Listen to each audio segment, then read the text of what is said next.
अस्सलाम दोस्तों, जय हिंद, नमस्ते, सत श्री अकाल। कैसे हो दोस्तों? एक खबर आपके बीच में भी आएगी, सोशल मीडिया पे एक वायरल हो रही है। देश की ऐसी एक महान शख्सियत, देश के एक परम आत्मा, जिन्होंने अपनी सारी जिंदगी देश के लिए निछावर कर दी, ना अपनी शादी की ना कुछ। आज उस शख्स पर, जबकि हमारे एक कहावत है, अगर कोई आदमी मृत्यु को प्राप्त हो जा तो उसके पीछे जो है ना, उसकी बुराई नहीं करनी चाहिए।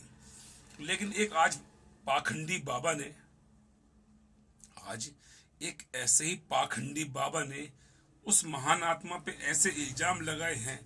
मैं समझता हूं 130 करोड़ भारतीयों पे एक बहुत बड़ा तमाचा है। ये मुझे बताने की जरूरत नहीं है कि उनकी जीवन शैली क्या थी, उनकी जिंदगी क्या थी और उन्होंने देश के लिए क्या किया। एक महान वैज्ञानिक, पूर्व राष्ट्रपति, भारत रत्न विजेता, एक ऐसे, मैं एक बात दावे से कह सकता हूं, एक बात, कितना भी कोई कट्टर हिंदू हो, लेकिन मैं एपीजे अब्दुल कलाम पर वो शक नहीं कर सकता। मैं दावे से कह सकता हूं। आज बीजेपी भी मुसलमानों के खिलाफ चलती है, ठीक है, लेकिन मैं समझता हूँ जो बीजेपी के फ्रंट लाइन के जो नेता हैं, वो जो भी हों, वो एपीजे अब्दुल कलाम के बारे में कुछ भी गलत नहीं कह सकते, है ही नहीं।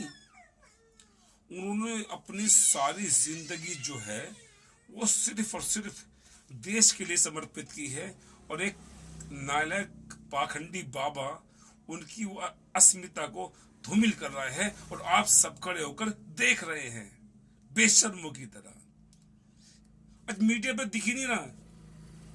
मैं यूपी पुलिस से और देश की योगी जी से, मोदी जी से कहना चाहता हूं, क्या आपको लगता है जो एलिगेंस उस पाखंडी बाबा ने लगाए हैं, क्या आपको लगता है उसमें सच्चाई है? मैं सेंसेस में आपको 1971 का एक वाकया बताता हूं। जब पोखरण में हमारा पहला परमाणु परीक्षण हुआ, तो स्वयं उस टाइम की प्रधानमंत्री इंदिरा गांधी जी ने एपीजे अब्दुल कलाम से मिलने की इच्छा जाहिर की, उन्हें बुलाया डिनर पे। लेकिन उस वक्त के वो वैज्ञानिक एपीजे अब्दुल कलाम साहब के अच्छे कपड़े नहीं थे पहनने के लिए।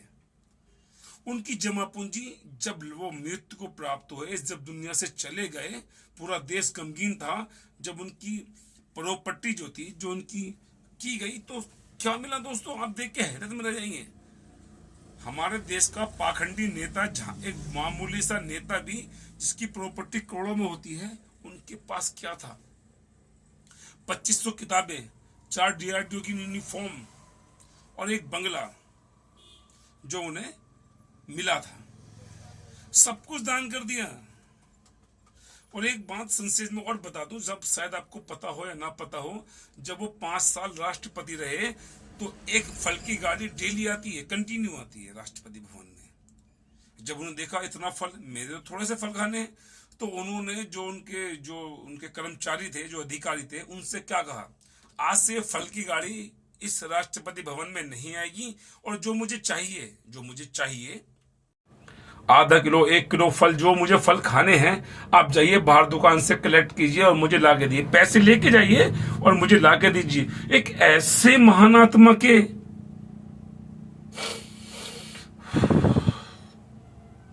अरे कितना बेशर्म बनोगे यार, कितना कब तक नींद से नहीं जागोगे? जब हमारे देश की अस्मिता तार तार हो जाएगी, जब तक नहीं जागोगे।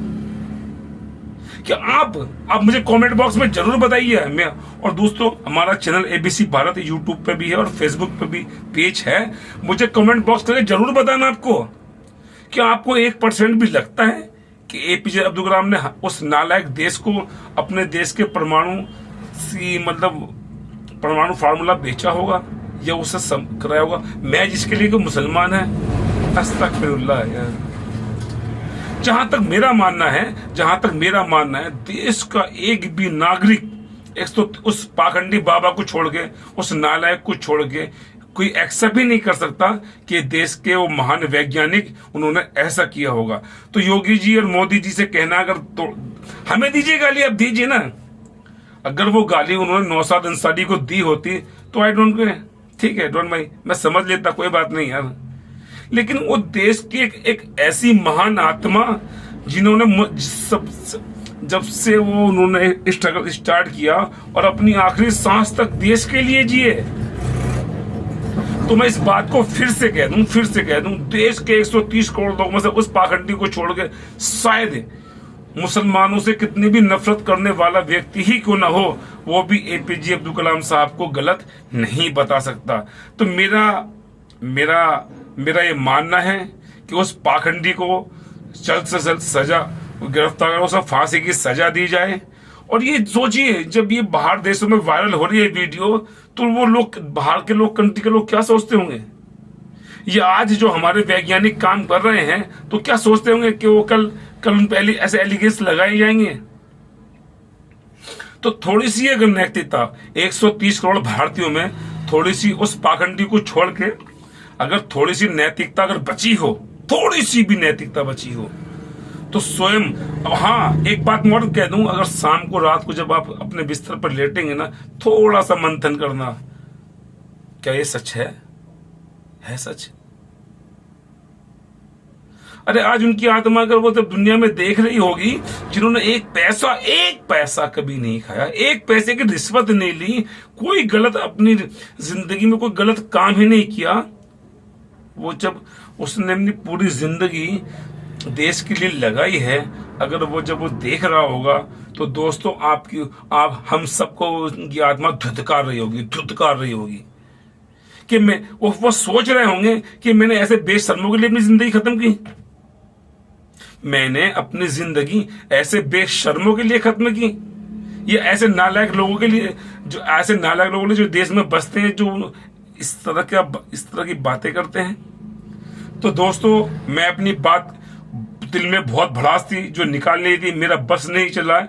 और क्योंकि मैं एक अहिंसावादी हूं, इस देश का नागरिक हूं और देश के कानून में यकीन करता हूं, इसलिए योगी और मोदी जी से मेरी खास दरखास्त है, ये योगी जी, ये तमाचा आपके चेहरे पे भी है, जो पाखंडी बाबा ने मारा है ना, वो तमाचा मोदी जी, योगी जी, आपके चेहरे पे भी मारा है। देखना, थोड़ी सी लाली आपके चेहरे पे भी होगी, क्योंकि उस शख्स ने